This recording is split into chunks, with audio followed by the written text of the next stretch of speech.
नमस्कार। आकाशवाणी से समाचार प्रभात के साथ मैं रवि कपूर।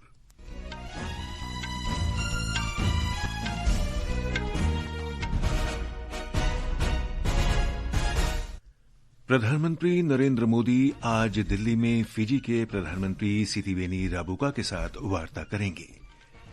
प्रधानमंत्री विभिन्न विकास परियोजनाओं के शुभारंभ के लिए आज से 2 दिन के गुजरात दौरे पर। रूस में भारत के राजदूत ने कहा, भारत जहां से सस्ता तेल मिलेगा वहीं से खरीद जारी रखेगा और राष्ट्रीय हितों की रक्षा के लिए कदम उठाएगा। खेल मंत्री मनसुख मांडविया ने कहा, भारत का 2047 तक दुनिया के शीर्ष 5 खेल राष्ट्रों में शामिल होने का लक्ष्य।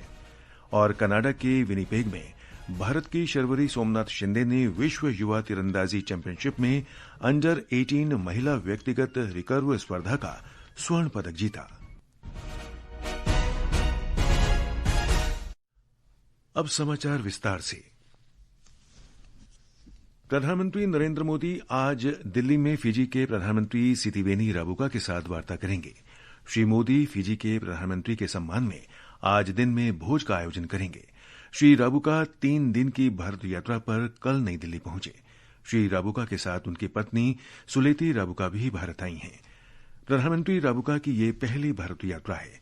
आज शाम वे राष्ट्रपति द्रौपदी मुर्मू से मिलेंगे। एक रिपोर्ट। भारत फिजी संबंध आपसी सम्मान, सहयोग और मजबूत सांस्कृतिक संबंधों पर आधारित है। फिजी के प्रधानमंत्री की यह यात्रा भारत और फिजी के बीच दीर्घकालिक और स्थायी संबंधों को रेखांकित करती है। यह सभी क्षेत्रों में द्विपक्षीय संबंधों को और मजबूत करने की दोनों देशों की निरंतर प्रतिबद्धता की भी पुष्टि करती है। वर्षों से फिजी के एक प्रमुख विकास साझेदार के रूप में भारत ने प्रमुख क्षेत्रों में, विशेषकर क्षमता निर्माण के क्षेत्र में राष्ट्र निर्माण के प्रयासों में फिजी का समर्थन किया है। कृषि, शिक्षा, स्वास्थ्य, सूचना प्रौद्योगिकी, सूक्ष्म लघु एवं मध्यम उद्यम, स्वच्छ ऊर्जा और मानवीय सहायता एवं आपदा राहत क्षेत्रों में सहयोग फिजी के साथ भारत की साझेदारी का एक प्रमुख स्तंभ है। अनुपम मिश्र, आकाशवाणी समाचार, दिल्ली।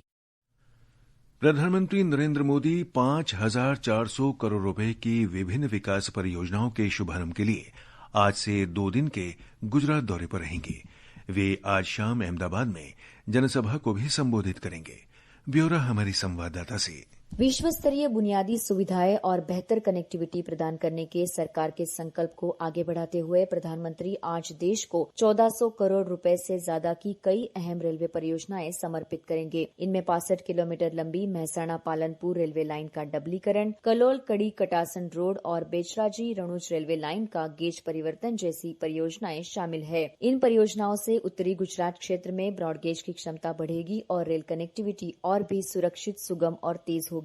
इसी के साथ प्रधानमंत्री कटासन रोड से साबरमती के बीच नई यात्री रेल सेवा को भी हरी झंडी दिखाएंगे और बेचराजी से कार लोडेड मालगाड़ी सेवा की शुरुआत भी करेंगे। रेलवे के साथ साथ प्रधानमंत्री विरमगाम खुदाद रामपुरा सड़क के चौड़ीकरण का लोकार्पण करेंगे और अहमदाबाद महसाणा पालनपुर हाईवे पर 6 लेन वाले अंडरपास और अहमदाबाद विरमगाम मार्ग पर मॉडर्न रेलवे ओवरब्रिज की आधारशिला भी रखेंगे। ये सभी परियोजनाएं उत्तरी गुजरात क्षेत्र में औद्योगिक विकास को नई रफ्तार देगी, यातायात को सुगम बनाएगी और इस क्षेत्र में रोजगार और आर्थिक अवसरों को बढ़ावा देंगी। अपर्णा खूंट, आकाशवाणी समाचार, अहमदाबाद। प्रधानमंत्री श्री मोदी कल अहमदाबाद के हंसलपुर में हाइब्रिड बैटरी इलेक्ट्रोड उत्पादन का शुभारंभ करेंगे। रक्षा मंत्री राजनाथ सिंह ने कहा है कि भारत अपने पहले मानव युक्त अंतरिक्ष मिशन गगनयान के लिए पूरी तरह तैयार है। श्री सिंह ने नई दिल्ली में गगन यात्रियों ग्रुप कैप्टन शुभांशु शुक्ला, प्रशांत बालकृष्णन नायर, अजीत कृष्णन और अंगद प्रताप के लिए आयोजित सम्मान समारोह में कहा कि ये आत्मनिर्भर भारत की दिशा में नया अध्याय है। हमारा कंट्रीब्यूशन केवल स्पेस में उपग्रह भेजने तक सीमित नहीं है। आज भारत चंद्रमा से लेकर मंगल ग्रह तक अपनी उपस्थिति दर्ज करा चुका है। आज भारत गगनयान जैसे मिशन के लिए भी पूरी तरह तैयार है। मैं इसे केवल तकनीकी उपलब्धि के रूप में नहीं देखता, बल्कि आत्मनिर्भर भारत का नया अध्याय है, जहां हम विश्व की बड़ी स्पेस पावर्स के बीच खड़े हो रहे हैं। अंतर्राष्ट्रीय अंतरिक्ष केंद्र पर ऐतिहासिक मिशन पूरा करने के बाद अंतरिक्ष यात्री शुभांशु शुक्ला आज उत्तर प्रदेश में अपने गृहनगर लखनऊ लौट रहे हैं। एक रिपोर्ट। लखनऊ में ग्रुप कैप्टन शुभांशु शुक्ला के भव्य स्वागत की सभी तैयारियां पूरी कर ली गई हैं। शुभांशु शुक्ला के स्कूल द्वारा हवाई अड्डे से शहर के गोमती नगर इलाके तक एक विजय परेड निकाली जाएगी। स्कूल द्वारा एक सम्मान समारोह भी आयोजित किया जाएगा, जहां 63,000 छात्र उनके सम्मान में एक मार्च में हिस्सा लेंगे। यूपी सरकार का विज्ञान और प्रौद्योगिकी विभाग भी एक भव्य समारोह का आयोजन करेगा, जहां मुख्यमंत्री योगी आदित्यनाथ ग्रुप कैप्टन शुभांशु शुक्ला को सम्मानित करेंगे। मुख्यमंत्री योगी ने कहा कि शुभांशु का अंतरिक्ष में भारत का झंडा फहराना हर नागरिक के लिए गर्व की बात है और उन्हें सम्मानित करना आने वाली पीढ़ियों को बड़े सपने देखने और उन सपनों को हकीकत में बदलने की प्रेरणा देगा। ओम अवस्थी, आकाशवाणी समाचार, लखनऊ। ये समाचार आकाशवाणी से प्रसारित किए जा रहे हैं। ताजा समाचार जानने के लिए आप हमारे social media handle x@AIR News Hindi को फॉलो कर सकते हैं। समाचार प्रभात में आपका फिर स्वागत है। रूस में भारत के राजदूत विनय कुमार ने कहा है कि जहां भी सस्ता तेल मिलेगा, भारत वहां से तेल खरीदना जारी रखेगा। उन्होंने कहा कि अमेरिकी टैरिफ के बीच भारत अपने राष्ट्रीय हितों की रक्षा के लिए कदम उठाएगा। रूस की सरकारी समाचार एजेंसी से साक्षात्कार में श्री विनय कुमार ने कहा कि रूसी तेल की खरीद के कारण भारतीय आयातों पर कुल 50% शुल्क का अमेरिकी निर्णय गलत, अविवेकपूर्ण और अनुचित है। उन्होंने कहा कि भारत की ऊर्जा नीति का उद्देश्य अपने नागरिकों के लिए विश्वसनीय आपूर्ति सुनिश्चित करना है और रूस तथा अन्य देशों के साथ सहयोग ने वैश्विक तेल बाजार की स्थिरता में योगदान दिया है। देश के पश्चिमोत्तर हिस्सों में मूसलाधार बारिश का ऑरेंज अलर्ट जारी किया गया है। मौसम विभाग ने कल तक गुजरात, ओडिशा, राजस्थान और उत्तराखंड में तेज बारिश का अनुमान व्यक्त किया है। अरुणाचल प्रदेश, असम, मेघालय, बिहार, छत्तीसगढ़, तटीय आंध्र प्रदेश, हरियाणा, पंजाब, दिल्ली, हिमाचल प्रदेश, जम्मू कश्मीर, लद्दाख, गिलगित बाल्टिस्तान, मुजफ्फराबाद, उत्तर प्रदेश, झारखंड, कोंकण और गोवा, मध्य प्रदेश, पश्चिम बंगाल के तराई क्षेत्र और सिक्किम में भी आज मूसलाधार बारिश होने की संभावना है। हिमाचल प्रदेश में लगातार वर्षा से जनजीवन अस्त व्यस्त है। कई स्थानों पर भूस्खलन और जल जमाव से बाढ़ जैसी स्थिति उत्पन्न हो गई है। 2 राष्ट्रीय राजमार्ग और 482 सड़कें चट्टाने खिसकने से बाधित हैं। हमारे संवाददाता ने बताया है कि कई ट्रांसफार्मर जल जाने से बिजली आपूर्ति और पेयजल परियोजनाओं में व्यवधान आया है। हिमाचल प्रदेश में बारिश का क्रम लगातार जारी है और अभी भी कोई राहत मिलने की संभावना नहीं है। मौसम विज्ञान केंद्र शिमला ने प्रदेश के 10 जिलों बिलासपुर, हमीरपुर, कांगड़ा, किन्नौर, कुल्लू, मंडी, शिमला, सिरमौर, सोलन और ऊना में अगले 12 घंटों के लिए भारी से बहुत भारी बारिश का ऑरेंज अलर्ट जारी किया है। भारी बारिश की चेतावनी के बीच बच्चों की सुरक्षा को ध्यान में रखते हुए आज 7 जिलों में शिक्षण संस्थानों में अवकाश घोषित किया गया है। रितेश कपूर, आकाशवाणी समाचार, शिमला। खेल मंत्री मनसुख मांडविया ने कहा है कि भारत का 2047 में आजादी की शताब्दी तक दुनिया के शीर्ष 5 खेल राष्ट्रों में शामिल होने का लक्ष्य है। अहमदाबाद में राष्ट्रमंडल भारोत्तोलन चैंपियनशिप के उद्घाटन समारोह में श्री मांडविया ने कहा कि प्रधानमंत्री नरेंद्र मोदी के नेतृत्व में खेल क्षेत्र में अभूतपूर्व प्रगति हुई है।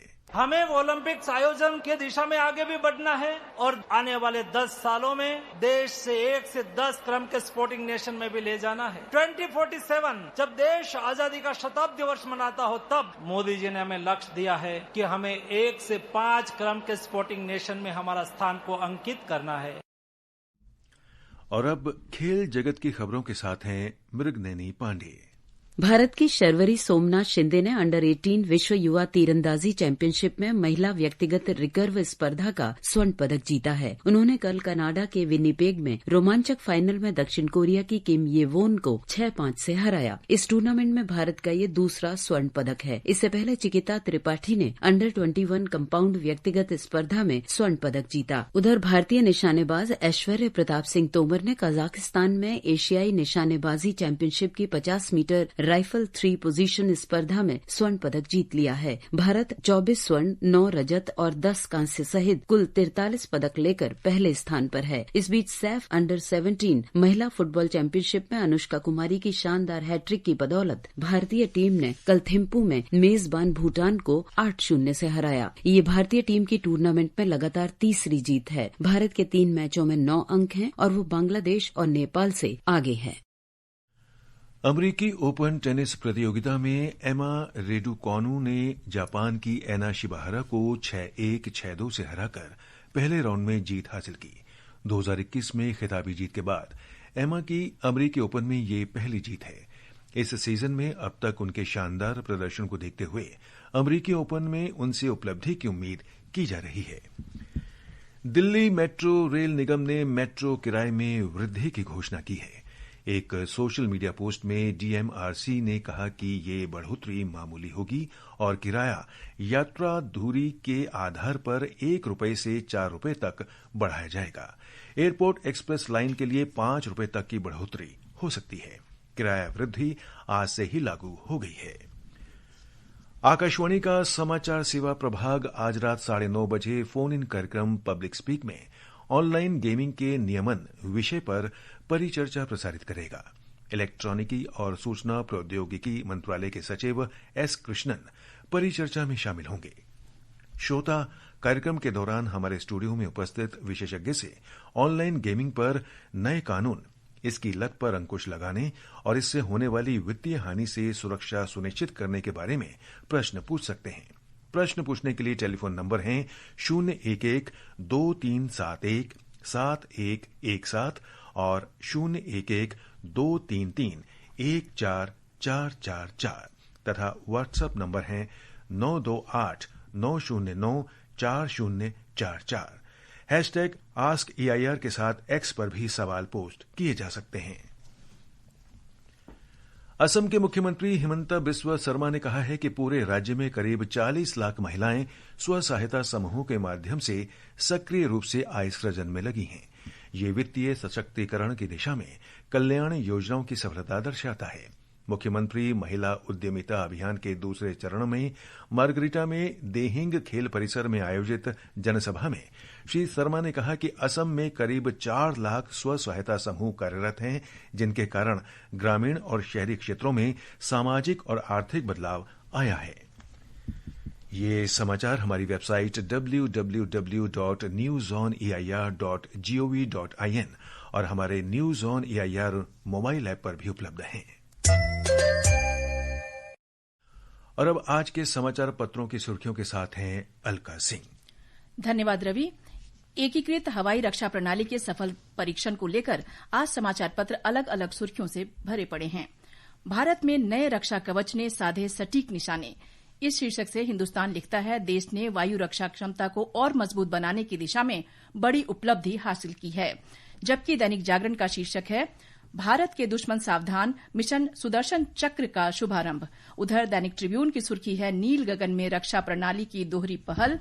इस सुर्खी के साथ पत्र गगनयान पैराशूट प्रणाली एयर ड्रॉप परीक्षण पूरा होने पर लिखता है कि भारतीय अंतरिक्ष अनुसंधान संगठन इसरो ने आगामी गगनयान मिशन के लिए पैराशूट आधारित गति धीमी करने से संबंधित प्रणाली को परखने के लिए रविवार को पहला एकीकृत एयर ड्रॉप परीक्षण पूरा किया। ट्रंप के 50% टैरिफ के 48 घंटे बाकी, भारत सख्त, हितों से समझौता नहीं। इस सुर्खी के साथ दैनिक भास्कर लिखता है, भारत ने दिखाई कूटनीतिक ताकत, ट्रंप पर घर में उठे सवाल। बिहार में मतदाता सूची पुनरीक्षण SIR प्रक्रिया के अंतिम चरण को लेकर जनसत्ता और देशबंधु की सुर्खी है, अब तक 98% मतदाताओं ने जमा कराए दस्तावेज। अंत में मुख्य समाचार एक बार फिर। प्रधानमंत्री नरेंद्र मोदी आज दिल्ली में फिजी के प्रधानमंत्री सितिवेनी राबुका के साथ वार्ता करेंगे। प्रधानमंत्री विभिन्न विकास परियोजनाओं के शुभारंभ के लिए आज से 2 दिन के गुजरात दौरे पर। रूस में भारत के राजदूत ने कहा, भारत जहां से सस्ता तेल मिलेगा वहीं से खरीद जारी रखेगा और राष्ट्रीय हितों की रक्षा के लिए कदम उठाएगा। खेल मंत्री मनसुख मांडविया ने कहा, भारत का 2047 तक दुनिया के शीर्ष 5 खेल राष्ट्रों में शामिल होने का लक्ष्य। और कनाडा के विनीपेग में भारत की शर्वरी सोमनाथ शिंदे ने विश्व युवा तीरंदाजी चैंपियनशिप में अंडर 18 महिला व्यक्तिगत रिकर्व स्पर्धा का स्वर्ण पदक जीता। इसके साथ ही समाचार प्रभात का ये अंक समाप्त हुआ। नमस्कार।